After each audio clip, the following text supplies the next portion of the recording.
Εδώ είναι η είσοδος του οικοπαίδου και το πέτρινο κτίριο εδώ πέρα είναι το guest house, το οποίο περιλαμβάνει σαλόνι, κουζίνα, ένα μπάνιο και ένα υπνοδωμάτιο, μεγάλη βεράντα και πέργολα και καθιστικό έξω. Εδώ είναι η είσοδος.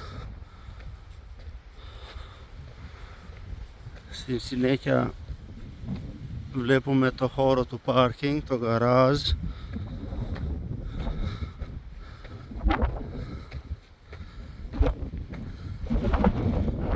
Εδώ είναι η είσοδος, κεντρική είσοδος της βίλας.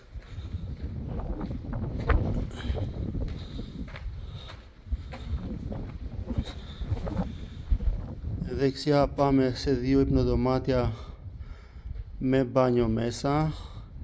Από εδώ είναι η τζαμαρία προς τη μεγάλη τη βεράντα και από εδώ συνεχίζουμε και πάμε. Εδώ είναι το WC για το σαλόνι.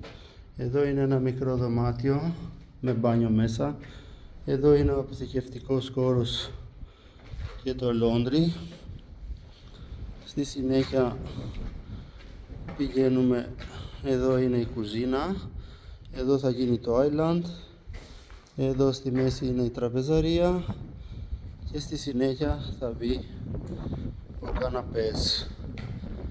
Εδώ έχουμε πολύ μεγάλες τζαμαρίες για να βλέπουμε τη θέα από το σαλόνι. Εδώ πίσω έχουμε μία αυλή, το οποίο είναι και ο φωτογαγός που θα ρίζεται και θα φωτίζεται το σπίτι, το υπόσκαφο τμήματος. Στη συνέχεια πάμε σε μια κρεβατοκάμαρα με δικό της μπάνιο και με ξεχωριστό χώρο για τα ρούχα, ντουλάπες. Από εδώ βλέπουμε και τη θάλασσα. Στη συνέχεια είναι το master bedroom με ένα πολύ μεγάλο μπάνιο. Εδώ είναι και το δωμάτιο με 3 μπαλκονόπορτες και με αυτή την υπέροχη θέα στο Αιγαίο. Και πάμε πίσω να δούμε και τις άλλες δύο κρεβατοκάμαρες.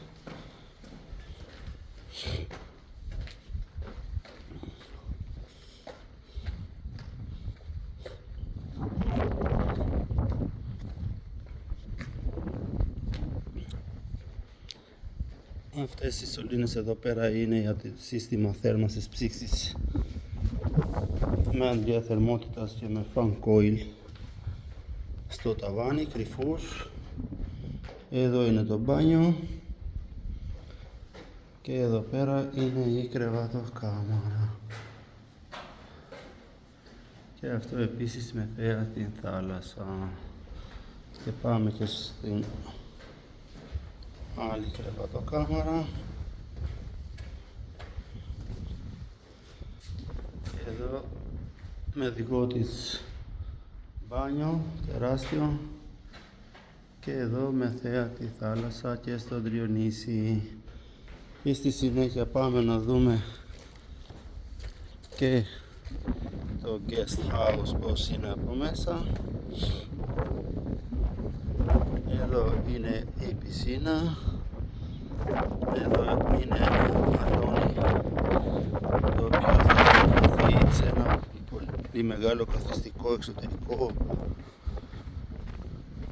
για ξεχωριστές στιγμές. Εδώ το house επίσης είναι πάρα πολύ. Και πάμε στο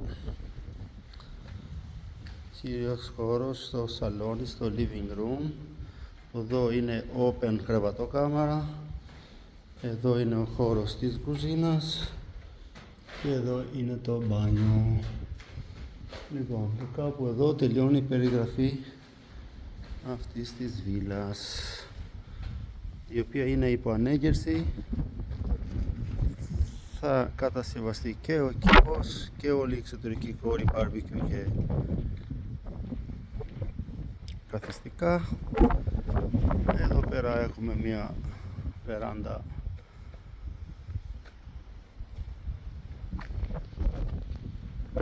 η οποία έχει χτιστεί με πέτρα, τείχος, και εδώ τελειώνει η περιγραφή.